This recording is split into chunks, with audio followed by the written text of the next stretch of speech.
Hello and welcome to another NSNO Everton podcast. They're worse than buses, aren't they? You wait 2 years and then 3 come along at once. Although if this is the first one that we release, then there might be another 2 along soon. It can't be the first that we release. No, it can't, can it? Alright, so this might be the second or third. So we're still joined by Borley, John, Jack and Steve. So we're going to talk about the main big talking points of the summer, the transfers, and we're going to start off with the Romelu Lukaku saga. See you later, Rom. He's getting a big for his boots, isn't he? Shut up. Get it in. Right.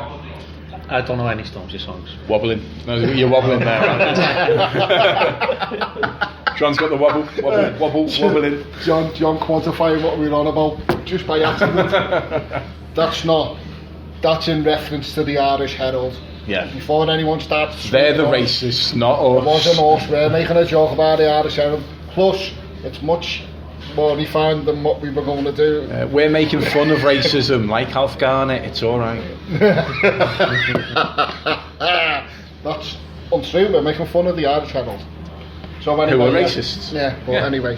Yeah. Moving on. Lukaku, right, anyway, so Lukaku's gone. Jack, did we rob United for him? What was it, 75 million plus Rudy? Plus, yeah, and Adams.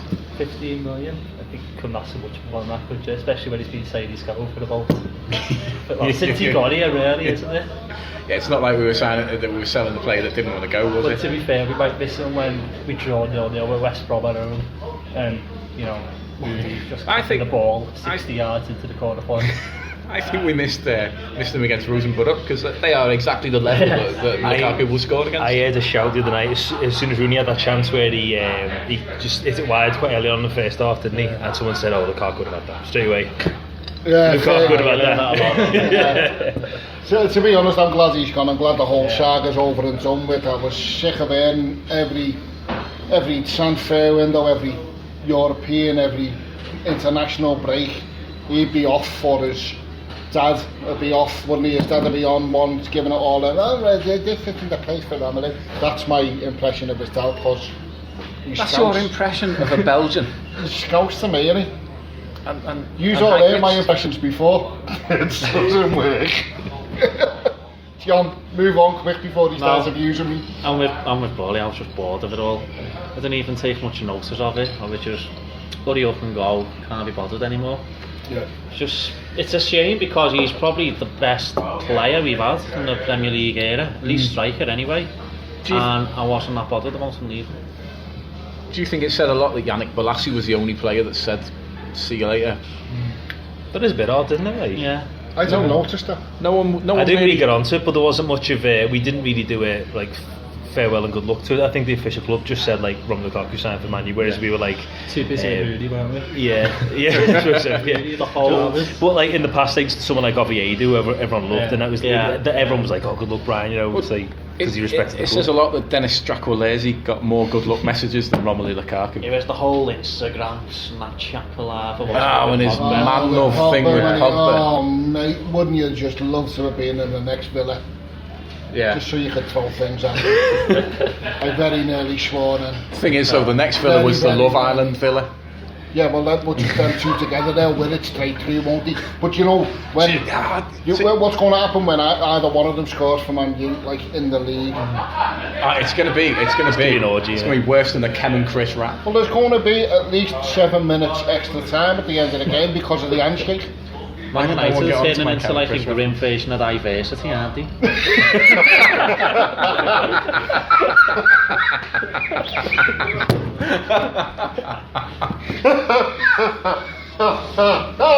That's the funniest thing anyone's ever said on any of our podcasts. And you've got a padlock on your Twitter account so no one can follow you. We'll put everyone's Twitter account on memory release. Everyone who's that's killing me. I'm going to have to move. Right, so Lukaku's gone to United and Borley's gone to the corner to go and compose himself. So moving on from Lukaku to someone who will be moving on from Everton, at some point, either this window or probably the January window, and the whole Ross Barkley thing. So, Steve, what do you think of the Ross Barkley? I think it's quite sad, really, because we still don't know what's going on. A lot of people speculate. I think some of us think that he doesn't get on with Koeman, and that's been part of his decision. Others think that him getting battered in Santa Chapito's meant that he wanted to get off. And then there's obviously a lot of people who just seem to dislike him for some reason, but it's a bit harsh because there's been a lot of games where he gets more stick than fans and other players, even though he's not particularly doing any worse than anyone else, but he just seems to, I don't know, because he's a local lad, because he's a blue, we expect that from him. It's the locality and he's blue and I am black, so I apologise, but yeah, you're right, it's because he's blue, he gets more stick than others. Now, as Steve just pointed out there, why is it he gets more stick than other players who sometimes have worse games, to be fair? When we're talking about this, I mean, you look at some of the players, and who is it though that has a worse game than Barkley when he gets sick? Because I'm a big Barkley fan, and I'm really, really disappointed that it's come to this. But when people around me say there's players that have worse games than him when he's getting stick from the other people around us, because generally we're talking about Corrie or something from match anyway. But who is it that has a worse game than Barkley when he gets all the stick? Depends what you expect from the player though, isn't it? Because, you know, in Barkley last season he was basically our only creative force. When Coleman got injured. Yeah, I think it's basically Barkley or not. So we don't worry about Garner not creating chances or Schneider. That's it with creative players though. There's more burden on them to actually make something happen. I think that's why there's a thread about Balassi at the moment. I really support Balassi, and like for me, if he's fit, he's in my starting 11. But there's a couple of posters who kind of really ripped into him, but he'll try tricks and he'll make things happen, and he's not afraid to give the ball away, and try something again after it. Barkley's down for is he's too afraid. Sometimes, I mean, I know there was a game of the year against Hull at home. We drew 1-1, and I was there in the Goodison Street, and you could see he was really stressed out, Barkley, and he didn't want to do anything with the ball. He just wouldn't take the game by the scruff of the neck because he was really, really. You could just sense he could feel that pressure from the fans on his back. I'm like saying, I love him. I'm gutted it. Genuinely gutted it come to the way it has. But look at that goal he scored. It wasn't his debut, was it? But it's like the start of the new era against Norwich. Against Norwich, yeah. He just took it, shifted it, and hit it. You never see him do that now. That speed of thought, he seems to hesitate. The game against City. Is that being coached out of him now? I think it's all in his mind. I think he's thinking too much when he's got the ball. Is he one of those players that can only do things instinctively though? That goal against City where they went on to win the league. Yeah, just hit that first. He's just hit it first time. When he hasn't got time to think about stuff. He's better than when he's got. Because you often find when he's got time to make a pass that he'll take 2 touches, he'll run into a player and make the wrong option. So I think part of it is that, and he's the type of player who is raw talent. And when he came on the scene, you felt like it was similar to Rooney, where he just run at people. He just seems to have stopped doing that. Although look about last season, I mean, he didn't create more chances than anyone else. There was another stat, wasn't there? They say like he'd been dispossessed more times than or something like that. I'm probably not surprised to hear that stat either. But is it because he's trying stuff and it's not coming off now? How many times or is it because he's not trying stuff? Because he's scared of trying stuff. Davies want to get dispossessed in the coming. You get what I mean? We put a tweet out last week that if Kieran Dowell carries on the way he's going, he'll be filling Ross Barkley's place as the boo boy before too long, because it's going to be Hugo Martina that though. It will be, but it seems to be the local lads that get it as well. I'm worried about Davis in that regard, because I think he's going to not struggle, but he's not going to play as much. He's going to be in and out the team, I think, for the first half of the season. As soon as a couple of bad performances come on. So the thing with players like Davis and the young lads coming through is they deserve the luxury of being dropped. You need to be able to say to players like that, you've done brilliantly, but your form's gone and we want you to play better, so go and play for the under-23s and absolutely blitz people and get your confidence back, and then come back to the first team and give them that luxury. Because you look at players that have gone before Ross Barkley, and not just Everton players, But Michael Owen was burnt out by the time he was 23 because everyone relied on him. He carried Liverpool, and for a short man, that's a difficult job. I mean, he carried England, and for a Welshman, that's a difficult job. So, you know, he was burnt out by the time he was 23. Robbie Fowler the same, and I'm going along that line. But then we get to the likes of John Stones, who we built up to be this bright new thing, this best new thing than anything else. And then when he started making noises about wanting to go, we all hated him. And now he's gone to City for the ridiculous price tag, and he's nothing now. Has he done anything of note while he's been I mean, we watched John Stones. Well, his performance against Barcelona was quite noteworthy, but for all the wrong reasons. Well, remember we seen Stones when I think it was his first game against QPR, cup match at Goodison. Was it QPR? Him and Alcaraz were centre backs. And he was really good. He was quality. But he was next to Alcaraz.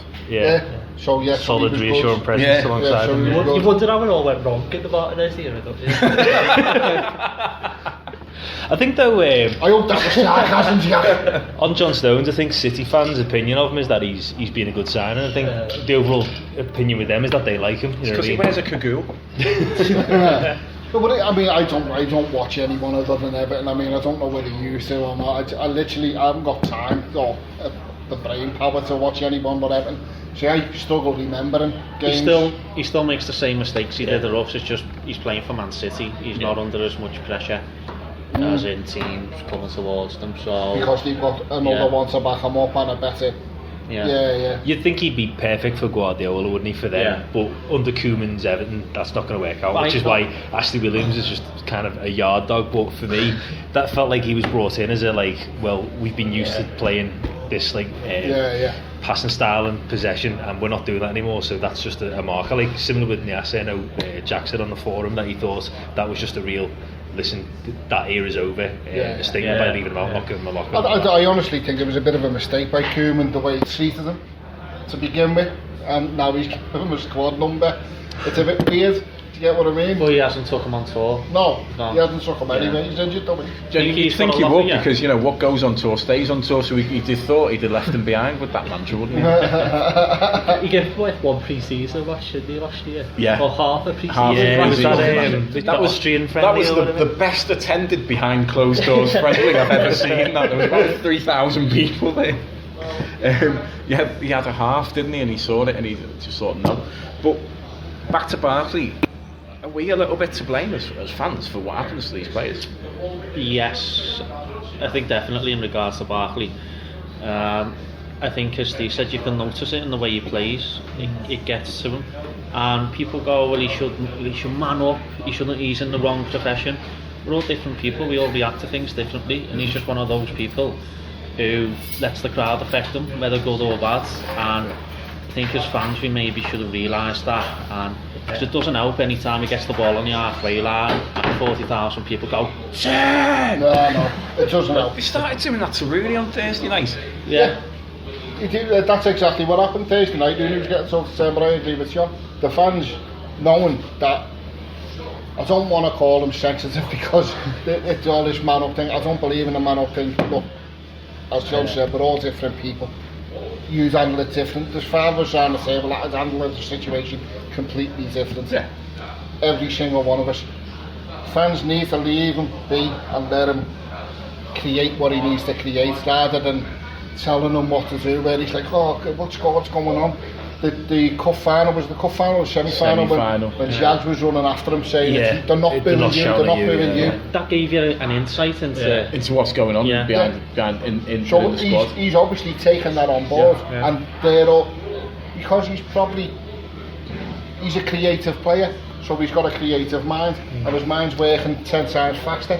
So he's probably taken that all in and thinking, they're relying on me. Why are they booing me? He's had so much weight on his shoulders, hasn't he, since he's probably 14. I would love it if Jack was just saying to him, "The booing Lukaku, mate." Or if Barkley had turned around and gone, "No, I know they're booing you." But do you reckon that was the game that made my United think, Lukaku's the man for us? Seeing a compilation of him in that game, oh man, he was unbelievable. It was such as It was, yeah. I love that meme that was travelling when he was first. I wanted to go to Chelsea, but my first touch took him to Man U. Whoever's on that, give it a clap. Was quality. So, who do we reckon Barkley will go to? I mean, obviously the Spurs fans feel like he's going there, but they thought they were signing Morales as well. So, we're tagging Rule the Roost in this, by the way. I still think there's a chance he could stay. Yeah. Do you? He's not getting offered a new contract though, is he? No, he's either signing a contract. Or do you think it'll be another Koeman climb down? Well, if that happens, that's going to be naughty for both parties have to. Yeah, it doesn't need to sign a new contract or goes. Because next summer, Koeman will be in the last year of his contract at the club. Yeah. And Barkley will be a free agent. 3-year deal, yeah. So, could the club or Steve Walsh, anyone in April, May, say to Barkley, here's a contract because he ain't going to be here for much longer, because Southampton wouldn't let him run his contract out, Koeman, and that's why he came to us, because they wanted compensation. He didn't want to sign a new contract with Southampton. He didn't run his contract down at Feyenoord. They got rid of him. He went to Southampton before he could run his contract down.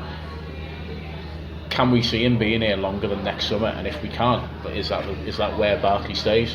I think initially Koeman didn't see himself as being here long term, but I think now with the investment he's been given and the backing he's been given, he may be convinced to stay longer if he want him to stay longer. Depends what he does in the job. If we're going to go running with a couple of cups and the league even, I mean, I know that's pipe dreams, but if we do, Barcelona are going to come in and go, right, you've done that with that budget, here's another.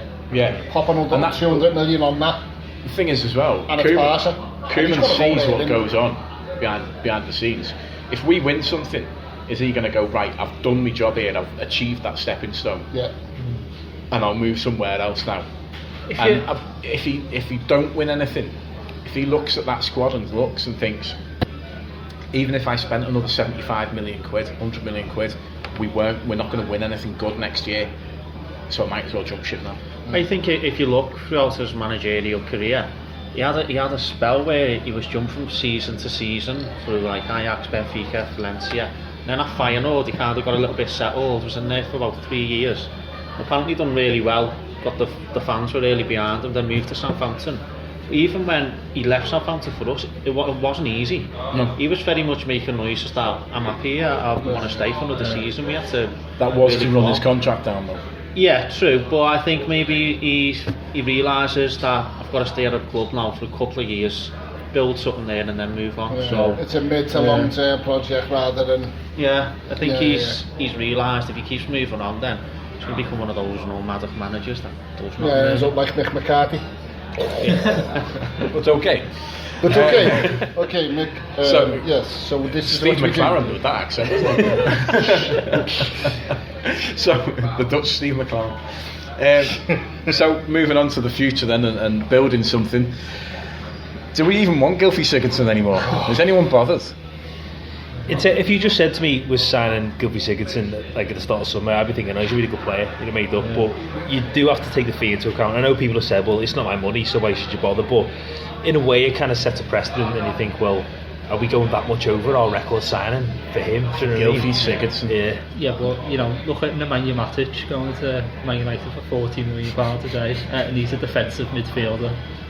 Is Sigurdsson sort of worth it compared to? I think it's still 50 million. It's not. He's 32 million would have been happy. If we signed him last summer, at 40 million. In that transition from let's get this team from 11th to 7th, I would have been made up. I've been made up with them for 25 million this summer. But he will be our marquee signing, £50 million. He's going to have to be. Top of his game. Top of his game. And doing more than he's ever done. Instant pressure for a 28-year-old coming into a brand new team with that price tag on his head, and it's Everton, and Evertonians are notorious for being really kind to people. We let players settle in. Within the first 20 minutes, there'll be a Chen, East. Come on, Everton. And if he does actually rob a pen off Baines and misses it, he's done, isn't he? Ask your mate Kev. But it's the first thing that's going to get mentioned is his price tag. The first time he does anything at all, whether it's right or wrong, if it's good, it'll be this is why he's justified that price tag. If it's bad, it'll be why have we spent that kind of money on him. But it's gone on for so long. Then if it's bad, it's implosion. I mean, we all know social media. We all use social media quite regularly, I'd say. We all see on Twitter few when it goes off, don't it? It's stupid, and people take it to heart, and then people start fighting on Twitter and offering you out outside Goodison for no reason whatsoever. Well, I've seen on Twitter people describe Sigurdsson as a completely different player to what I've seen. I've seen people call him like he's a genius. He's one of the best playmakers in the league. I'm like, he's not at all. He makes Swansea tick. He dictates the game, and I look at him and I go, I don't really notice him. Maybe that's because Swansea don't have much of the ball, but it's probably easier to be a stand-up player on a bad side as well. Yeah, I'd say so. That's Jordan Pickford. Matt Letizia. What he does, Matt Letizia, but he does all the basic things very, very well. Luis Suarez is another one. Does all the basic things very, very well. See, Luis Suarez is a fantastic example of a footballer. He's a horrendous example of a human being, but a fantastic example of what a footballer should be. He's aggressive. He's good with the ball at his feet. He's a good finisher, but he's a complete and utter imbecile. But wonder where he was going with that. Save myself. But no, Sigurdsson, like, you know, when we sign him, because he is going to sign, and he's going to sign for 50 million quid, and it'll be 42 and a half plus add-ons, plus if he wins the World Cup on his own in the next 20 minutes, we'll pay you £1 million. It'll be all kinds of stuff like that, and we'll include his agent's fees, which will give him a bit more. We'll include Sigurdsson's signing on fee just to get that up to 50 million. What about the games on the moon? Exactly. You know, the amount of times that he says, but okay. Do you think that's any worse value though than, like, how much was Keane? 30 million? No. Potential with Keane though. Yeah. It's potential 10 years at the club, isn't it? Yeah. He's what, 24? Jordan Pickford as well, that's 10 to 15 years at the club. So I think one thing Koeman did say though at the start of the summer or the end of last season was that he wanted to get people in that bracket who were like in the prime, like 26 to 30, didn't he? We've not really signed many of that type of age group, have we? So none. David Cuco Martinez probably in that group. Well, I did the blog piece last year, and it's what we needed was the in-betweeners. We need players. We need players who carry briefcases and have got fit mums, but I don't get that reference. Other people will. They'll be laughing in their car. It'll be fine. Well, that's okay then. Yeah, I know they're laughing. It's fine.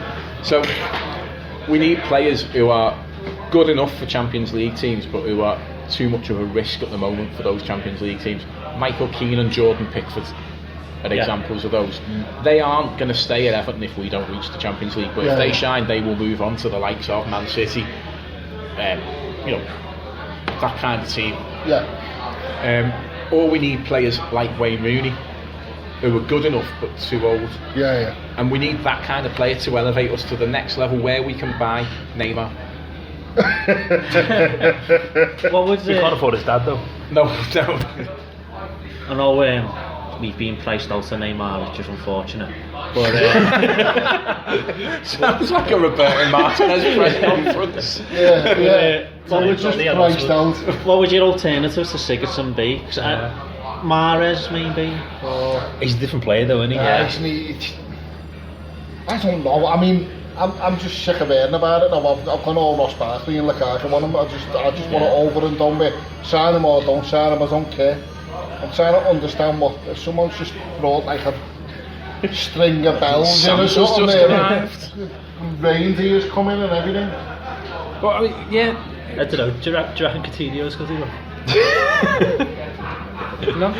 No. But what about Eden Hazard? I got that from looking at you then. Eden Hazard, Eden Hazard. That's the type of player I'd like. I think one Mata. Mata is one who I'd definitely go for, but I don't know if he'd be Koeman's type of player really for that. For what he's after, like. Who was you, obviously? Sigurdsson. Instead of Sigurdsson. Instead of Sigurdsson, we'll have Sigurdsson. Yeah. No, but instead of Sigurdsson, Jack. Instead of Sigurdsson. I don't know, because you can go abroad, can't you? But then you're going to be See, I spending don't know why we haven't gone abroad. I genuinely don't know why we haven't gone abroad. That's why Sigurdsson's 50 million, Yeah, isn't it? this is because he's English, we can spend... You can spend 20 Sigurdsson, hang on a minute. I mean, Not English. I mean, Jamie Carragher. Fuck. That's so close. No, and after that, I apologise. That's all it's Yeah. Carragher. Call me anything you want, never a cop-out. It wasn't even him that got it wrong either, was it? Yeah, no, but what I'm saying is, because he plays in England, that's the price tag. Go abroad, we got like, surely there's players around. Sandro? There was Come from Mallet for got like linked with 7.5. How much was Gerard Delafeo's release clause? We could have 9 bought million, him. wasn't it? I can't remember now for Delafeo. 9 It was million, 9.4, wasn't it? wasn't it? There's obviously players out there. I mean, I don't think any of us will really have a clue. full clue, yeah. I don't think you have a clue anyway from anyone abroad because they can look great and then it's a completely different ball. We sent the entourage to Italy, didn't we? Yeah. Come back with nothing. Well, I mean, Yeah. is there no Russian players of the year that we could sign? Umanias. Umarias. See, I like... If Bezic stays fit, will he not fit that role? Nah. He's No? too defensive. Do you think? Yeah. I love Bezic, by the way. He plays football with a switchblade I on want to his see. I shot. want to see Bezic and Garner Gay just in the same game. I want to see Garner Gay and Bezic during the derby, just slicing people up. Is Can you imagine it? it better Bezic our fourth centre back now? That's a bit worrying, isn't it? Yeah, but I want to see Patricia Garner Gay, whom I absolutely adore, and Mohamed Bezic during the derby with a very lenient referee. No referee. Just Yeah. on the warm up. Can you imagine the carnage? Be honest. That'd be immense. Be like, It gets to the point in the derby, don't it, when you just start wanting us to go, well, just snap them When we all. go 3-0 down, yeah. just snap him. We've become that. Yeah. We've become that disinterested in. becomes the baying And then mob. it's only like, yeah, it's 3-0. Just shut up. Just get me another drink, dude. Put the kettle on. Love. Just Funes Mori. Kiss the badge as you're being sent off. Yeah. Still didn't work for him. But so we've said goodbye to Romelu Lukaku. We've given Ross Barkley our best wishes, and we're just waiting with bated breath for that Twitter video, which is going to tell us everything we already knew. That What if Sigurdsson and Gylfi Giroud at the Sigurdsson. same time? Because we haven't discussed Giroud, have we? He did that, like his badge slapped the other day, didn't he, for Arsenal? Kissing So, everyone. yeah. And, So, yeah. but there was like mixed signals on that though. Some were saying, "Oh, that's like Yeah, you know, but this who's is saying my goodbye? club Yeah, made to yeah, stay," and yeah. some were saying, "Yeah, that's I'd I'm off." love Olivier Giroud here. Yeah, I'd love, I yeah, would. I genuinely I would. think he's good enough, isn't he? Just what for we that need- six-pack. For what we need right now. Just for the 6-pack. I just want to see him in a purple bin. I want him to score and take his shirt off and run round the pitch. I think on a serious note, with us signing Sandro and Rooney, the hairlines up front are absolutely appalling. It's going back to the Anthony Johnson, Sonny Gravison Getting days. Giroud in will just make it a lot more. Yeah, make it a bit lot more better because acceptable. he's more illustrious. He's got the Arteta glow about him. Davy Clarkson isn't doing too well either, is No, he? he's not. No. Do you know what? Genuinely, my lad said, "Is that Naismith?" He does look like He him, doesn't runs he? like Yeah. Naismith and He plays everything. like him, doesn't he, as well? It's very.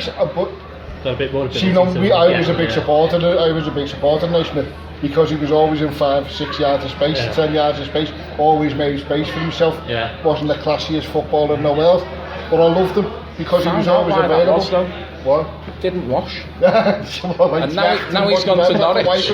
Now he's gone to Norwich. None Yeah. of them wash, so So he gets crowded out. But that's why I loved him. But David Claston's a very similar player. Yeah. But this would be lads, you know me, like the way. So Sigurdsson, are we going to cheer when he signs? No. Or are we just going to go? Yeah, we knew that. Yeah. Nice one. Yeah. Is it going to take? Is the whole boredom of it all taking a shine off what Yeah. we've done I already? think a little bit, hasn't it? Because like Yeah. this has been going on for so long now. It's been like I think we linked with them in January, weren't we? And then people probably look and thinking, oh, we'll get him. And I think because we did so much early business, now it's kind of taking the shine off. Even though there's like a good month left or something, isn't it? Yeah. I'm glad we've done early business because I hate yellow tie-dye. I love it. Casey have to win that little yellow dress. Look, this is supposed to be appealing to children. Unless they're looking for food, they're not interested. Right, on that positive note. Yellow tie-dye does me head in. Call it yellow dress then. No, yellow. He's our spokesperson now, isn't he? Because he's mates with the mosh, isn't he? The mosh. Hashtag the mosh. So I'm just going to start calling him that. See if it takes off. Cockbomble took off. So we'll see. Yeah, that's not a swear, is it? Yeah. Is it? I apologise. I'd say we edit that out, but we don't edit anything. Right, 4 seconds to go, folks. All say goodbye. Bye.